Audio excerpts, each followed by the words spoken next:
What's going on, everybody? Welcome back to another Power Metal Ranger video, and it's another Ranger talk here for you folks. We got a special one here. I'm gonna be chatting with none other than the Trident Lord himself, Ty Christian, aka Fang Rathenstein, from Lords of the Trident. I hope I pronounced that all right. Thank you so much for being here. It's great to be here. Thanks so much for having me. Yeah, no, thank you. I mean, honestly, the pleasure is all mine. So, you know, I gotta mention that your background there is just chock full of awesome little nerd culture, fun stuff. You know, arcade machines, posters. I mean, surf ninjas for anyone who out there who knows that.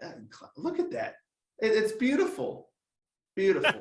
Great stuff. I actually built when we bought this house, I built this room specifically to be like the me room.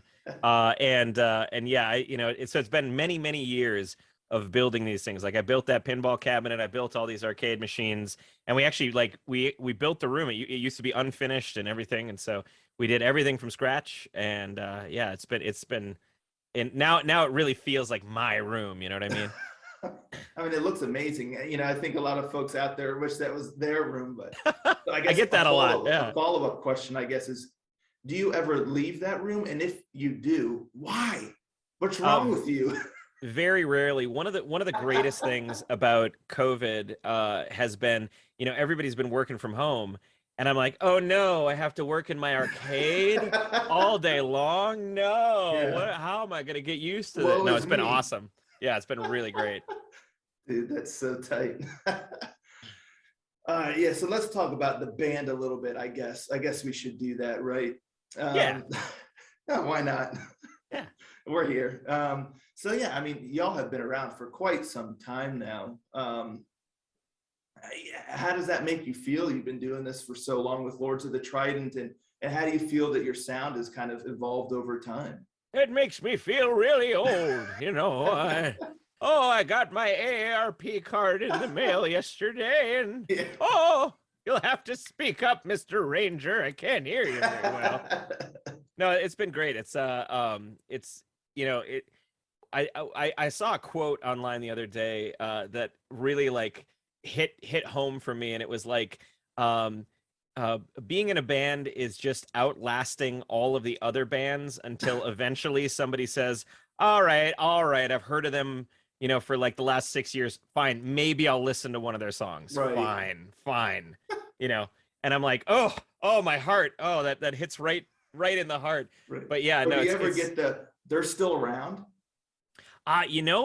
we don't get the we're still around. I think because we're like constantly putting out crap all the time. Like we're Right. constantly making videos. We just released our 10th album. So no, we've never really had a moment of rest or hiatus or anything like that. So we've never gotten the we're still around. But but yeah, it's been great to grow, and it really just feels like from the very start, it really feels like we've just been growing, and the trajectory has been great. So it's been great to be around this long, and I think that one of the greatest things about being around this long is that you really get to make wonderful friendships with other bands that have been around as long as you have and have had the same experiences. You can kind of commiserate of like, oh my god, oh, remember when we were all traveling in a 1994 church van that would break down every 200 miles. I'm glad we're not there anymore, that kind of a Yeah. thing. Wow. Or have you ever played that club? Oh Lord, yeah, you don't want to go over there. Yeah. I got that from John of the band Wilderun. If you're Oh, familiar with them, yeah. he was talking about the other day. We were talking about dive bars in North Carolina, and I'm like, oh, you mean like the Milestone? And he's like, yeah. Oh my God, you played the Milestone? I'm like, dude, we played the Milestone like 3 times. And apparently he said that he was playing, his band Wilderun was playing the Milestone, and somebody was like having sex on one of the couches, like What? in the main room. And I don't know if anybody out there has ever seen the Milestone, but like you don't take your shoes off in the milestone. The milestone is like the grittiest, grimiest, dirtiest like dive bar. It has the most character and also probably the most amount of germs of Yeah. any dive bar I've ever seen. We're pretty Wow. sure that a new sexually transmitted disease was like birthed that day Oh my by God. those having sex on the couch. It was wild, absolutely wild. This didn't happen in early 2020 or anything, did it? See, that's what I asked him. I'm like, yo, is this where COVID started? What happened? Yeah.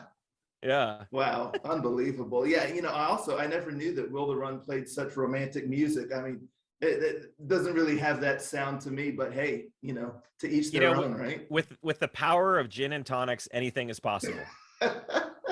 True, and very dim lighting. So Yeah. Unbelievable. Unbelievable. Yeah, I've never been over there. It's hitting kind of close to home too. I'm here in South Carolina, so it's a stone's throw away. Oh, you got to visit the milestone. Like, make sure. So before you do, though, just get a tetanus shot and you'll be okay. And a hazmat suit. Yeah, yeah. Unbelievable. Right. Unbelievable. Jeez. Yeah, you said this is the 10th album that you've released. Congratulations on that, of Thanks. course.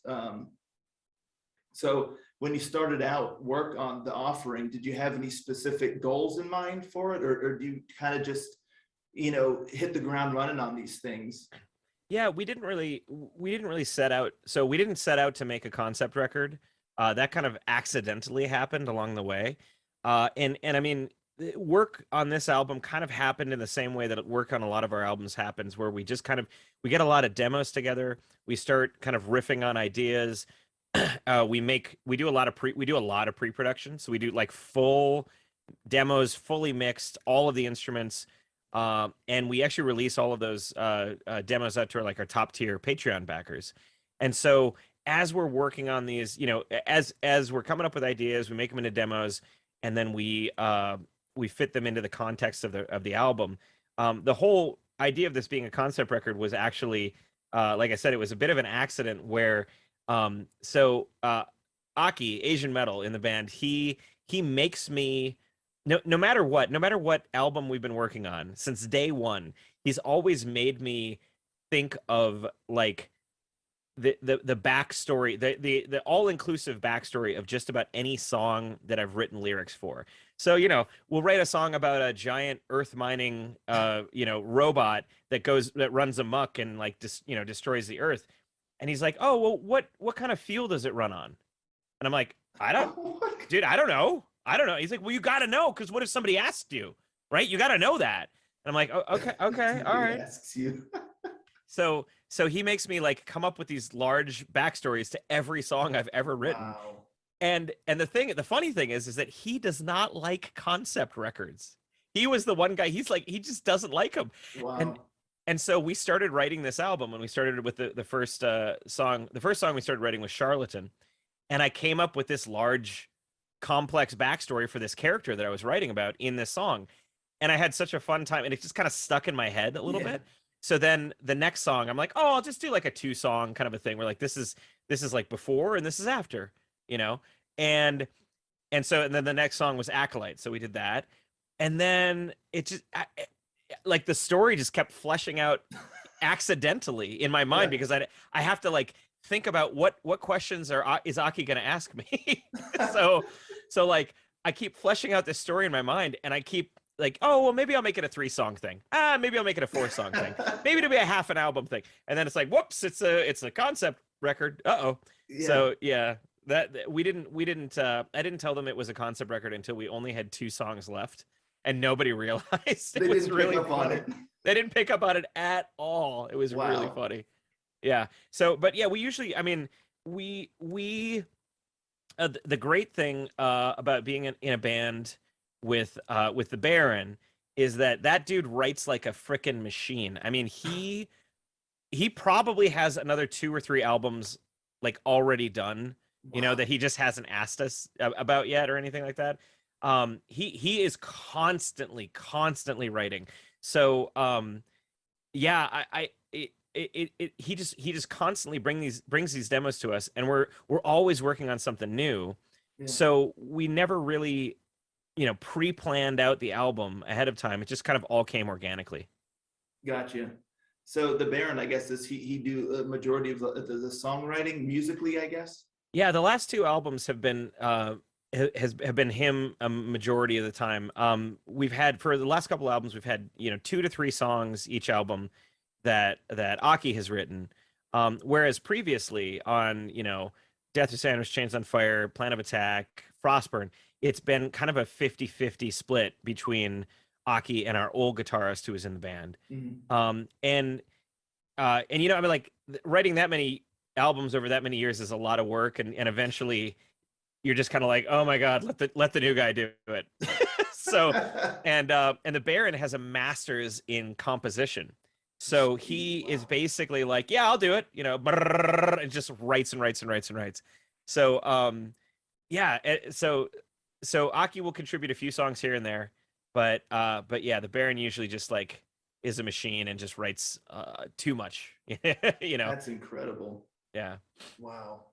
And does the other members of the band, do you guys get to have your feedback in there, or tweak things here and there, or is it like, no, this is the way it's going to be? You guys just show up, you play your things, and you go home. No, Because I mean, typically with what the name happens. like the Baron, I'm Oh not yeah. sure. Yeah, you gotta be like, whoa, okay. Yeah. Now, typically, what'll happen is that he'll write something. He'll bring either he or Aki will write something, and they'll make like a demo, and then they'll hand the demo off to me. I'm what I like to refer to in the band as I'm the suck filter, right? So I get to say like yes or no for all of these songs, and 95% of the time it's like yes. I can only think of a few songs where I'm like yeah, no, Right. yeah, you know. And so what I will do then is I'll listen to the demo that they've crafted on the guitars, and I will kind of come up with a general feeling of like what it creates in my brain. Does this Mhm. sound like street racing in Tokyo at night? Does this sound like a giant, earth destroying spaceship? Does this sound like riding your horse into battle? Like what does it sound like? Yeah. And I'll come up with something off of that, and then I'll write lyrics and a melody for the song, and then at that point we will bring it to the rest of the band, and we'll add in bass and drums. We'll let them kind of like do their thing. Sometimes the Baron will have suggestions, like, oh, I wrote this bass line. What do you think? But there's a lot of back and forth, Mhm. and there's a lot of suggestions from everybody in the band, not just, bass and drums, but everybody. So, a number of the songs on the final album were changed. I wouldn't say dramatically, but they were definitely massaged quite a bit Okay. between the demo version and the final version that you hear on the album. So yeah, there's a lot of, it's very democratic. We vote on things and everybody gets their fair share. Awesome. Yeah, so you mentioned how you kind of are the lyrics guy, and you must have quite the imagination. You listen to the music, and you see just where your thoughts take you from there. Where do you kind of get your inspiration from? Is it it seems like maybe movies, comics, stuff like that? Yeah, I mean, you call it an imagination. I like to refer to it as a broken brain. Like my dumb brain won't let me stand still for Yeah. a split second, and so I have to like be constantly doing something. So there is in terms of inspiration for lyrics, I pull from gosh, I pull from a lot of different sources. Mhm. I really like video games with big narratives and big stories. The Baron and I really um connected with each other over our shared love of Final Fantasy VI. Okay. We're both both of us. That's our favorite video game of all time. Wow. And so, but so big narrative video games, big narrative stories, books, movies, TV shows. That's kind of like how we recharge, in a sense. Yeah.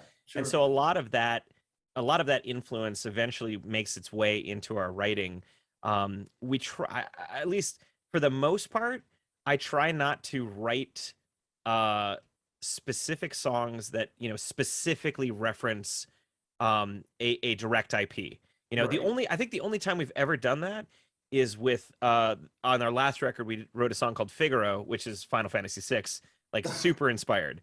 But it's kind of that one was kind of like a fan fiction Final Gotcha. Fantasy VI. It was like after the game kind of a thing we thought about. But other than that, I try to keep things. a little bit more vague and a little bit less like specific. You know, we're not like Rush where or Led Zeppelin where we're like directly referencing the Lord of the Rings, you know, but we are, you know, I mean, Yeah. everything sort of bleeds Or into each like other. Blind Guardian or something where they're talking about Middle Earth, like straight up. Yeah, yeah, exactly.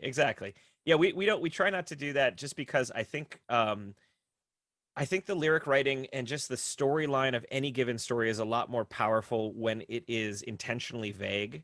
When people and fans can insert their own meaning into a song, it makes it a lot more powerful.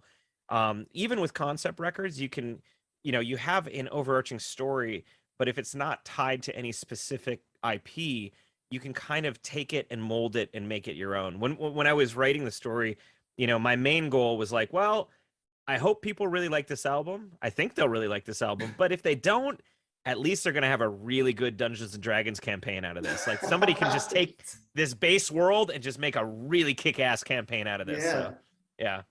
Wow, you're taking the work, you know, out of being a dungeon master, right? Hey, I try my best, you know.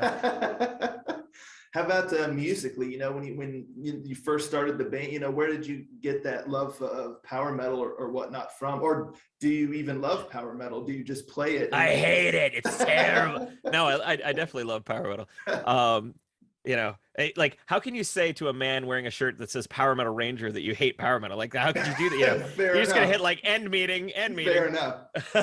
No, I'll Um, send out the fellow Rangers. You know, they oh arrest you. You know, no. there's a power metal jail. And Yeah, that was the cheesiest thing I've probably ever said in my entire life. So I loved it. I loved it. That was amazing. I'm from Wisconsin, so I subsist off of cheese. Oh In fact, gosh, there it is. I'm not even joking about this. I literally like had a cheese plate for dinner. I'm not even joking about that. Andrew Like we from had Wisconsin, man. 7 different types of cheese Wow. for this cheese plate. It was Well, you're wild. living in the right place then. Yeah. That's Oh for God, yeah. sure. But to get back to your question, non-cheese related question. Yeah. Have you ever written I a song about cheese? I'm sorry, I Oh, just not had to ask. directly, not No. directly, but you know, a lot of people say our music is pretty cheesy. So, and I just continue to tell them like, we're Fair from enough. Wisconsin. It's gonna happen. I don't know what Fair to tell enough. you, Fair you know. enough. But in terms of musical influence, I actually wasn't, I didn't really get into metal until late college when I was Aki's roommate. He kind of introduced me to that, and a big early influence for me in terms of the metal side of things, and specifically in terms of the power metal side of things, was Dream Evil. I really loved uh, the first like 3 Evil records. Absolutely adored those. Um, and that sort of like mid-tempo, sort of power metal, sort of traditional metal, like a melding of the two. You know, kind of like a power metal meets Dio, which is, you know, proto power metal, whatever, however you want to define it, Right. was kind of like that was my jam. I'm like, yeah, that's what I want. You know, I have a lot of love for your Dragon Forces, for your Galnariuses, for, you know, all that sort of stuff. Yeah. But my my musical tastes are a lot less like um heavy blast beat in your face like Right. you know, on the drums. I like a bit more of a mid-tempo thing with a lot of melody to it. Mhm. um so yeah, I take a lot of influence from early, you know, early 80s metal, from 70s 80s metal, from Maiden and Priest and Dio, Yeah. from Dream Evil. I love, you know, I love a lot of what Blind Guardian does. Anthem, if we're Mhm. talking about Japanese metal bands, I don't know if they're probably not power metal, but they're definitely like metal. Oh, love Anthem. Love Anthem. So yeah, so there's a lot of I sort of, I don't have like a specific band that I think that Yeah. we, you know, go after or try to sound like. We just kind of pull influences from as many places as possible. I think a lot of bands do that, you know, too. I've been in the last 5 years, I've been studying opera actually. Oh So wow. I've been getting into opera a lot, and I think that's really, at least on this last record, really influenced my vocal technique and how I approached it melodically, you know. Really cool. Yeah. Opera and power metal or symphonic metal, that just goes together like what, cheese and wine, I guess you could say, right? Exactly, yeah. Or just I cheese and cheese. cheese and cheese, yep. Cheese and crackers, just put them together. No, I very strongly think that just about any power metal band out there, any power metal singer, if you gave them like 5 minutes, they could sound operatic in about five. There's such a crossover between Right. power metal and opera, and that's actually like that was the main idea behind one of the video series that we do, Power Metal Opera Battles. I was basically like, yo, I'm studying opera. All of this is basically just power metal technique. I bet you I could like call up Brittany Slays from Unleash the Archers and be like, yo, throw down on this aria, and she would just kill it. And it's like, yeah, she did, and Wow. I'm actually working on a couple. We got a couple more power metal opera battles coming up. We got Rav from Ravenous is coming up. We got Wow. Sabrina from Seven Kingdoms is going to be on one. Oh, awesome. Yeah. Sozos from Glory Hammer or Planeswalker or Wow. Helion Yeah. Prime or Both now. Yeah. yeah, or whichever you'd like to think of him as. He's going to be on one. Yeah, I'm working on a bunch of new material for that. Like I said, I have a broken brain and I can't stand still. So that's That's awesome. Yeah. I didn't even know y'all had a series like that, but that definitely sounds like something I got to check out. Stat. yeah, absolutely. Check out the one with Brittany. She destroys this aria that we do. It's amazing. Yeah. Wow. Yeah. I'm definitely going to check that out for sure. Um, I noticed in your music, it just kind of inspires the listener, I think, or you can almost hear the passion and the fun that you guys are kind of having like through the music. How do you translate that through the music so well? I guess you guys are just literally just having a ball while you're doing this. Yeah, a lot of that is really just, like you said, it's really just appreciating and loving the type of music that you make.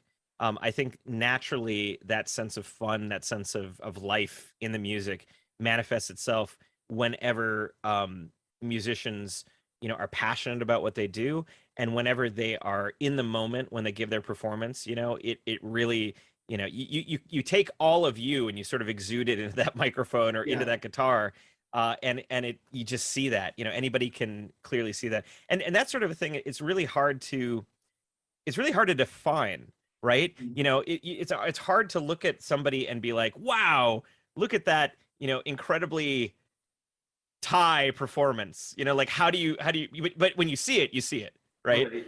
So I think, yeah, I think a lot of it is just that passion and that love, and that attention that we bring to the performances that we give.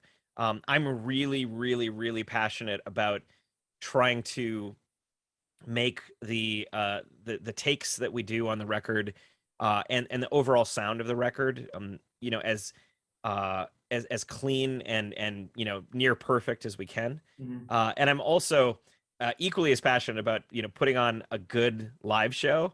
I was influenced pretty heavily early on, when I was young, by a band called Lander Z, Hmm. which is a Japanese noise punk band Okay. that toured the States. Their music is Wow. like it's okay, but oh my God, their stage show. If you watch, Wow. watch a live, Lander Z, something of one of their shows, Yeah. and you will look at that and you'll be like, oh, Lords of Trident ripped them off. That's cool. Okay, yeah, there you go. And like we totally did. I Wow. I went out to their shows. They have all like color coordinated costumes. They do crazy things like, the guitarist will get on a scooter and do like human bowling. They'll dress people up as bowling What on pins earth? in the audience, and he'll just like run into them. Uh it is the most insane live show that I've Wow. ever seen. I will travel to, unreasonable distances to see Lander Z because their stage show is so good. That's Yeah. incredible. Yeah, you go for the show, not for the music, really. Right. Yeah, I've never bought a Lander Z CD. I bought the shit out of their DVD. I bought their DVD immediately. You know, it was yeah. So that sense of like putting on a big show, putting on a good spectacle, for anybody who comes out and pays that $10 to come see you, Yeah. is really important to me. So I think it's that melding of being very passionate about the music and being very passionate about the show that sort of makes Lords of the Trident what we are. Mhm. Um, we never want to lose sight of the fact that we're playing music, and that music, it needs to be accurate and good, and and we have to reach for that perfection, which we'll never get to. But at the same time, we have to balance that with like, we can't be like, statues on stage. We can't Right. we can't be Mastodon. We can't just sit there and play, like, I mean, oh, people might as shots well just fired at be, Mastodon. yeah, you might as well just stand there and just play the album like over the speakers. It's like, Yeah, what's yeah. the And point? that's the main thing. It's like, we'll try to be as best we can on stage, and we usually get a good, a B plus, A minus, I think most nights. But like, I want to make sure that people come away from that going like, I can't believe he lit his microphone on fire, and then he Wow. lit the guitar on fire, and then he had a sword that caught on fire, and then he caught on fire. Like, what did I just see? Like, I can't Good believe Lord. it. That So sounds nuts. It yeah, it's reminds me of, do you know the band Hopes of Freedom? no, But they no. recently did a music video for, I believe it's their song, The Hero's Line. It's a good power metal band, but in the video, the music video, they light themselves all on fire at the end. And Oh, it's that's just nuts. So awesome. that's what makes me think of that. I was like, what? I guess that's just all the rage now. You guys are all starting a trend of fire They ripped spreading. off Lords of the Trident. I was They setting did. myself They on did. fire for 15 years. No, my Wow. wife has actually had to stop me from buying like an asbestos glove, because I'm like, oh, what if I wrapped this glove in cotton and I dipped it in like kerosene and I just lit my hand on fire? And Wow. and she's like, you need your hand. You need your Yeah. hand. I'm like, Well, no, yeah, you really just need your voice, right? that's what I'm trying to Just don't say. light your throat on fire and you're good. That's what I've been trying to tell her, but I haven't been able to succeed yet. So, one time I I did burn off all of the nose hairs in one nostril. So I had my mic. We were on a long stage. This was many years ago. This probably was like 10 years ago. We were on this stage. It was really long. It was not super deep, but it was real long. yeah. And so I lit my microphone on fire, and then I started running like back and forth across the stage. And I was like holding the microphone as I was running, back and forth. And I was breathing through my nose. And as I was running, the microphone got a little bit too close to an Wow. inhale, and it sucked the fire like like right up my nose. And it just like immediately just singed all the nose hairs off in one side of my nostril. And I was like, and then I just got back and sang the next verse. Yeah. But the funny part is that night I went to bed, and at probably like 3:30 in the morning, I woke up and I was like, oh my God, the house is on fire. Oh my God, oh my God. And I ran downstairs. I'm like, oh, the gear, oh, the gear. I got to get the gear, and I'm running around like looking for the smoke, looking for the source of the fire, like Wow. freaking out because I smell Yeah. fire, and I'm like, and then like 15 minutes into me freaking out, I'm like, oh, wait a minute. I know what Wow. happened. So, That's yeah. hilarious. And people pay money for that kind of thing too, Oh, clearing out the nose hairs. So you might be onto something. I mean, I've never tried it again, but that might be a new beauty fad that Lords of the Trident, beautify your nose. I can do Yeah. that. I mean, the kind of stuff that hits the social media these days. I mean, I wouldn't be surprised if that wouldn't be a new trend, but speaking of all the fire, I would hate to see you guys touring with Ramstein or something like that, because Oh. you guys, they'd be shooting their flames everywhere and you guys would be jumping into it and just frolicking in the fire. Yeah, Rammstein is definitely like a that is a dream level of pyro that I look at that and I salivate, but I also it's one of those things where it's like I also constantly watch their stage show and I'm like, okay, I bet I could build something not quite as big, but I bet I could build something that kind of sort of works like that. One time I accidentally built a flamethrower that Unbelievable. there was it worked with two different things. I tried it with kerosene, and I actually tried it with, believe it or not, coffee creamer. So Coffee creamer. yeah, if you this is a fun science experiment for all the people watching at home. If you take a candle, take an open flame, or take a lighter, and take some coffee creamer, and just sprinkle it in your hand above the open flame, and it will go like it'll like turn into a big ball of fire.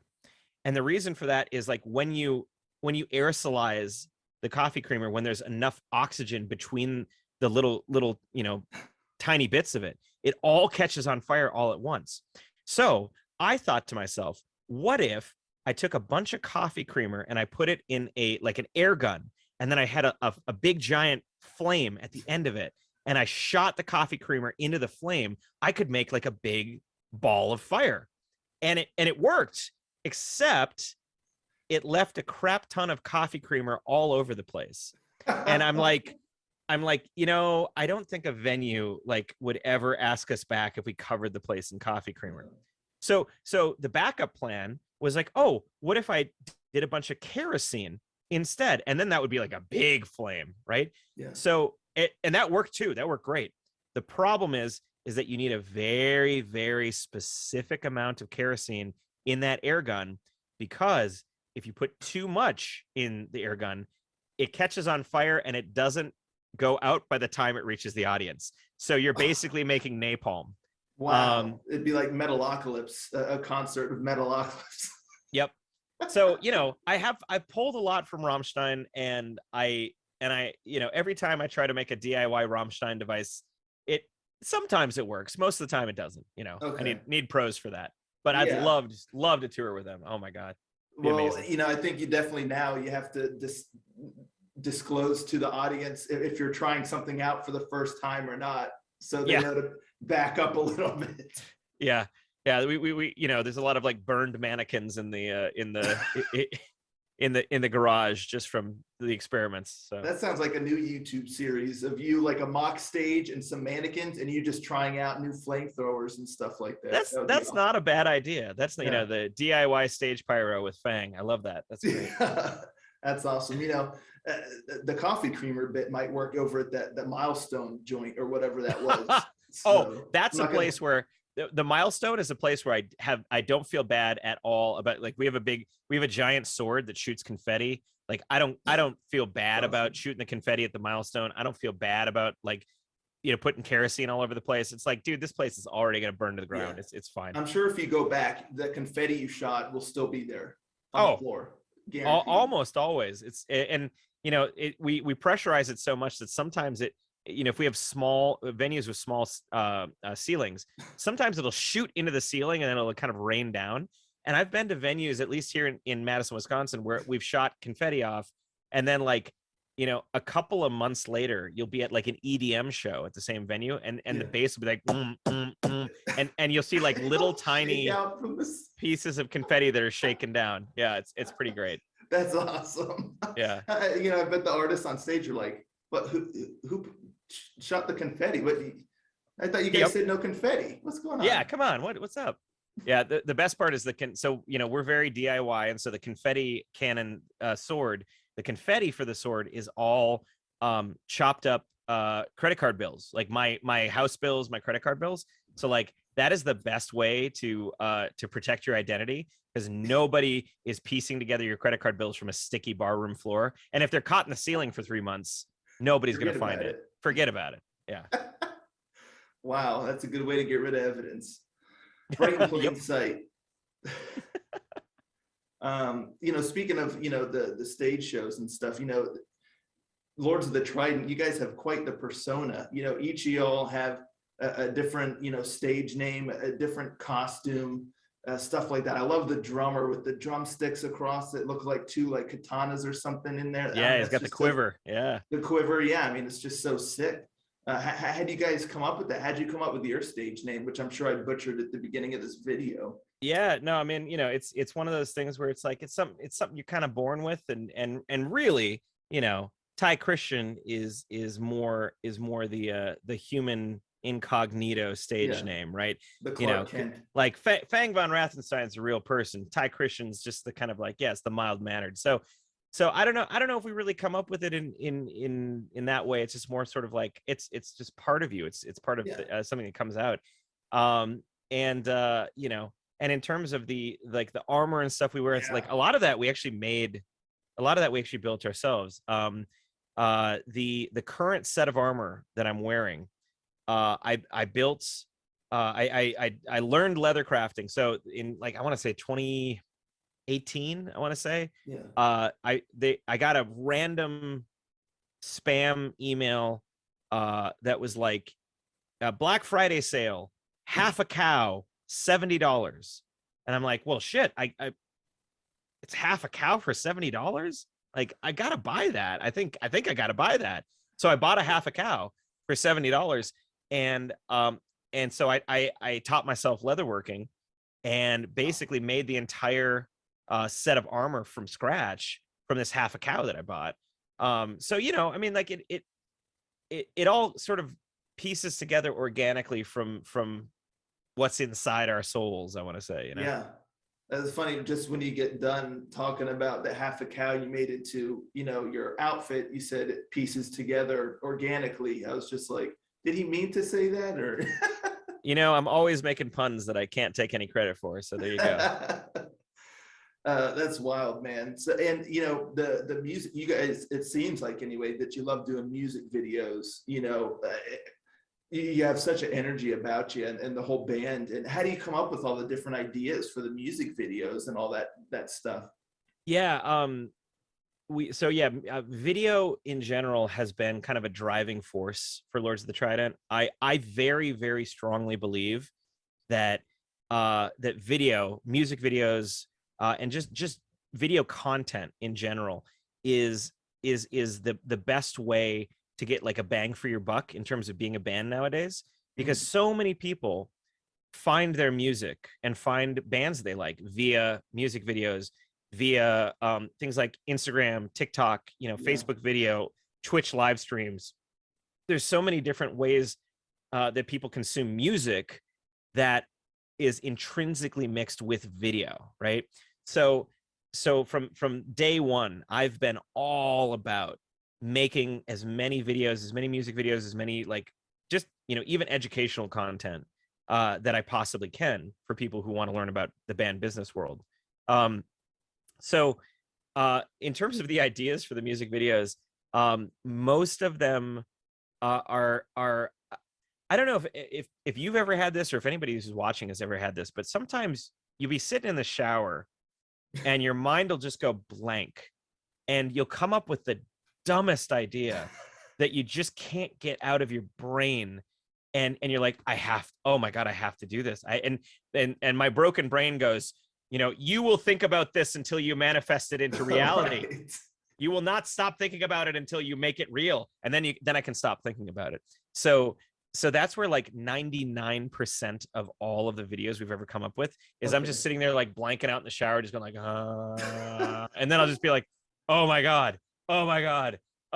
I specifically remember at the beginning of quarantine, it was like week 2 of quarantine during COVID. Yeah. I was sitting in the shower, and I was standing in the shower, and I was thinking about like, I want to do like a karaoke night, over Twitch, and maybe I'll do something.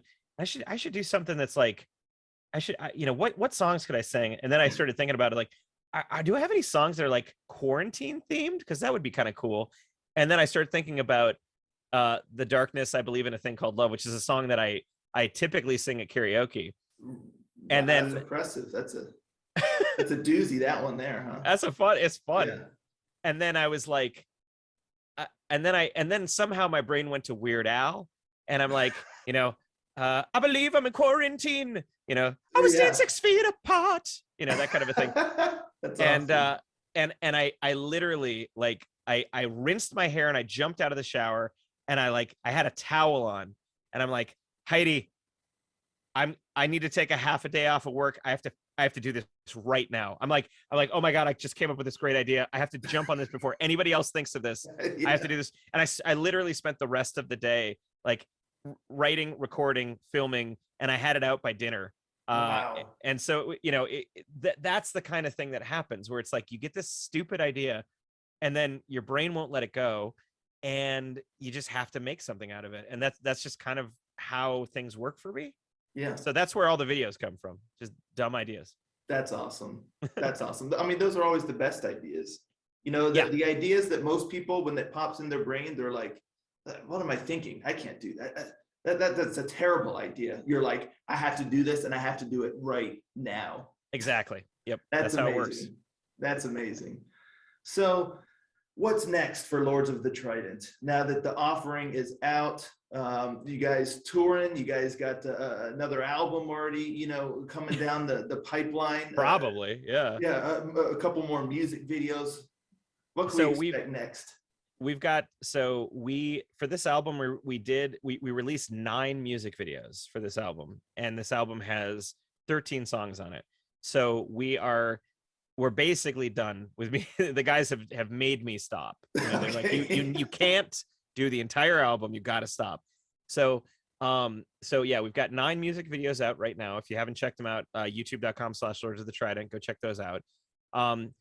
We've got a bunch of mini tours planned for the rest of the year. We're doing like once a month little 3-day jaunts in different directions. We're hitting up Cincinnati and Pittsburgh, and we're going up to Duluth, and we're just going all over the place. The big thing that we're prepping for right now, the big thing we're really excited about, is at the end of the year, we are touring Japan. Wow. Yeah, we're from December 1st to December 10th. We're going to be in Japan. We're going to hit up Tokyo, Kyoto, Osaka, Hiroshima, all sorts of different major cities. Wow. It's going to be a blast. I'm really excited about it. It's our first Japan tour, so we're pumped. Yeah. And then we've got, yeah. we constantly, we're streaming on Twitch all the time. We do, all sorts of different stuff live every week. And we've got some live stream concerts that are coming up as well. So for people who are, all over the country who want to check us out, you can tune into our live stream concerts. And then, right now we're just making a lot of different varied stuff for the Patreon. We have enough videos on the hopper right now in terms of not necessarily music videos, but like live content that we've filmed and edited, and instructional videos on how to play this riff, and just all sorts of different like random stuff. Yeah. That for the next 4 months, we're going to be releasing a video every single week. We usually release them Wednesday, but we have enough videos to release, one every week for the next 4 months. Wow. So yeah. So and the way that my brain works, I'll probably, think of more. And we're working on more power metal opera battles, so we'll get that'll be in the hopper at some point. But never a dull moment with Lords of the Trident. We're also working on a I don't know if I could really say the specifics yet, but we're working on a secret album, which will be it'll probably drop in installments to the Patreon. And yeah, so if you're not on the Patreon, those of you watching, check it out, patreon.com/Swords of the Trident. We're actually the #1 most funded independent power metal band on Patreon. Get out. Wow, congratulations. Thanks. Yeah. That's awesome. So we put a majority of our effort and time and attention to Patreon. So we're posting something almost every other day on there, and it's all exclusive stuff. It's behind the scenes stuff. So yeah. The other couple things we got coming up is we've got Mad with Power Fest. We run a festival every year. It's arcade, pinball, and power metal. And so we get bands from all over the country and sometimes all over the world. And it's a 2-day festival with free play arcade, free play pinball, and power metal, heavy metal, thrash metal, traditional heavy metal. And we are about 50% sold out at the moment, and tickets aren't even available to the general public yet. So our Patreon backers have been scooping up those tickets. All of our VIP tickets are sold out 100%. We only have general admission left. So yeah, so that's been absolutely wild. That's coming up in August 19th and 20th. If you want to grab tickets, go to madwithpowerfest.com. Tickets drop on May 15th for the general public. I don't know if this will be out by then, but yes, we sold out last year. We've been selling out every year of the festival. Wow. We sold out last year in under 70 hours. So if you want a ticket to go to this festival, you should get one like now. If you jump on the Patreon at any level, even $1, you can get a ticket this second. Oh. But on the 15th, if you want a ticket, you should buy them like the day they come out, because they do not last. They will go crazy. Like we crashed the server that hosts the tickets many times last year, because like hundreds of people were trying to buy tickets at once. It was wild. That's awesome. So, and where is this festival? It's in Madison, Wisconsin, Okay. August 19th and 20th, Friday and Saturday.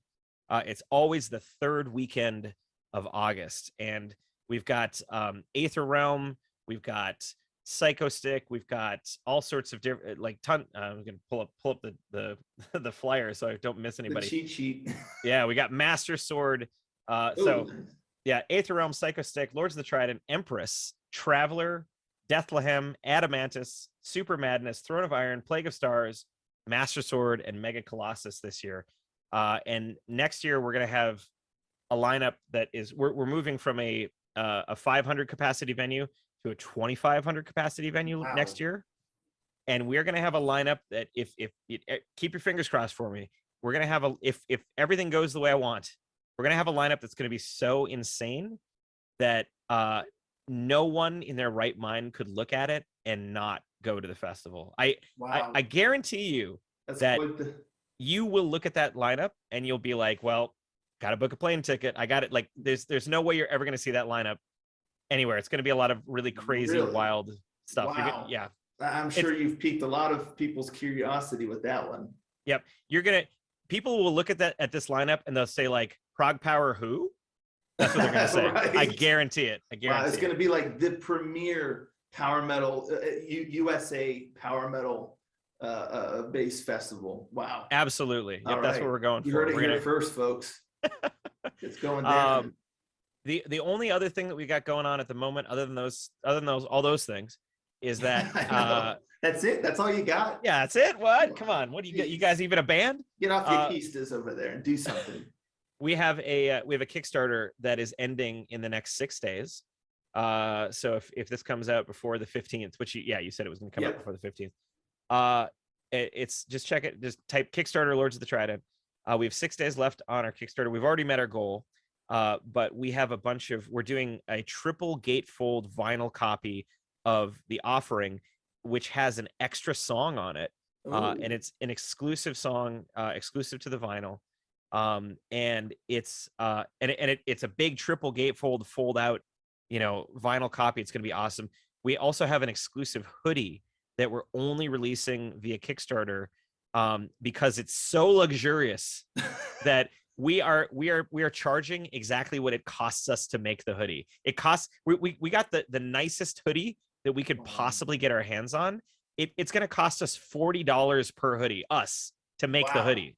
And so we're selling them at $40. It's got art on the back by Bo Bradshaw, who did Unleash the Archers, Seven Kingdoms, Helion Prime. He's basically the US power metal like artist dude.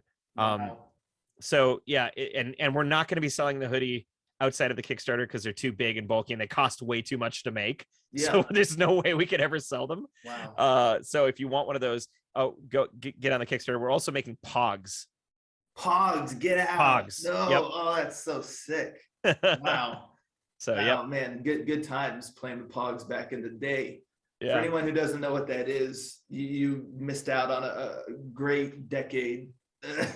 Lords of the Trident, we're back in Pog form. Yeah. Wow. So a hoodie, so luxurious, even Kim Kardashian would wear it. Yeah. If she's not already, I don't know, maybe you guys got a special hookup. I can neither confirm nor deny, like, I mean, we've got a lot of we've got a lot of like non-commit, agreements and all that sort of stuff, but yeah. But like, you're going to feel this hoodie and you're going to look at all the rest of your hoodies and you're just gonna be like, yeah.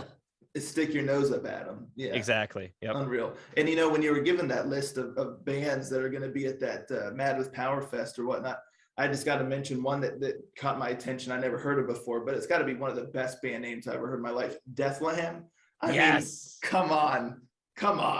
Deathlehem are our brothers from another mother. They basically are Lords of the Trident if they were a death metal band, and what they do is they're like melodic death metal, and they dress up as their Dungeons and Dragons characters in a campaign that they all play together, and all of their records are concept records about their Dungeons and Dragons campaign that they play together. That's amazing. Instead of beach ball, how bands like throw beach balls out in the audience, they have inflatable D20s that they throw out in the audience. They are amazing live. They're incredible live. They're so good. Yeah. I mean, if you're going to do something, you might as well do it right. Yep. You know. And one final last little question I have for you, something that I just happened to see, you know, written up randomly somewhere, is it true? Do you guys really have, I know that's a scary way to start like a question. Is it true? It's true. It's all true. Is it true that you guys have a Sega CD game about you? Yep. What's that all about? What, that's so awesome. That's awesome. I'm glad you enjoy. So I'm a Sega CD collector. Like I don't collect, you know, any other video game memorabilia, you know, in terms of like I want a full collection. Yeah. But I'm a big Sega CD collector. Okay. And in fact, the Monday night game streams that I usually run like old, weird, crazy Sega CD games on my game streams. So I was it was when Shadows from the Past came out. I was trying to come up with music video ideas, and I kind of burned myself out working on all of these crazy music video ideas. We did one that was in full 360, so you could watch it in VR. We did one that was I made a script, a JavaScript program that programmatically turned people's faces and hands and arms into fire inside of After Effects, which had never been done before. And Brittany Slaves was on that one. We did all these crazy music videos that were like a first for Lords of the Trident. We did one that was fully CGI that we did all of ourselves, had never done it before. And I was racking my brain about another thing to do, and I kind of burned myself out. So I decided to take a step back, and I went on a vacation, and I went down to Florida. When I was down in Florida, I went to a little video game shop where they had a bunch of Sega CD games on sale. Yeah. And long story short, I got hooked up with a guy who knew a guy who knew a guy who knew a guy who was one of the guys who had programmed some of the original Sega CD games. What are the odds? Yeah. I ended up, you know, floating this idea of like, wouldn't it be really dumb if we did a music video where the only way that you could watch the music video is if you bought this Sega CD game that was like a Night Trap clone where you'd have to play the music video and play it in the right order. It was kind of, you know, what? Like, wouldn't that be the stupidest thing? And it was. Yes, let's do it. And yeah, and somehow we did it. And we only made 5 copies, and we sent them out to 3 of our friends who did who do, you know, YouTube content. Yeah. And so there are different, you can watch different playthroughs of, you know, of this game. But we have an official 100% playthrough on our YouTube channel if you want to see exactly how it's done. But you know, the whole idea behind this is that we were never going to make additional copies. It was basically going to be like, there's no way you can get this. You have to watch the playthroughs. Yeah. You know, maybe someday one of these people will sell their copies, but probably not, because they're all our close friends. Yeah. So it was just this whole really dumb idea of making a big, you know, stupid Mystique video game, and it worked. And I'll just say the amount of work that went into it versus the attention that it got was like nowhere worth it. But there are some people out there, yourself included, who see it and appreciate it and just go like, that can't be real. I know. I thought it was just made up. I was like, there's no way. Sega CD. And I was like, of all old consoles, Sega CD, I was like, yeah. You know, why Sega CD? Yeah, because I mean, that's just because I'm a collector. That's why. That's absolutely incredible. You know, I think I'm gonna check that out for sure. So, all right, thank you again so much for taking the time to be here and chat with me about all that awesome stuff. I just really appreciate it.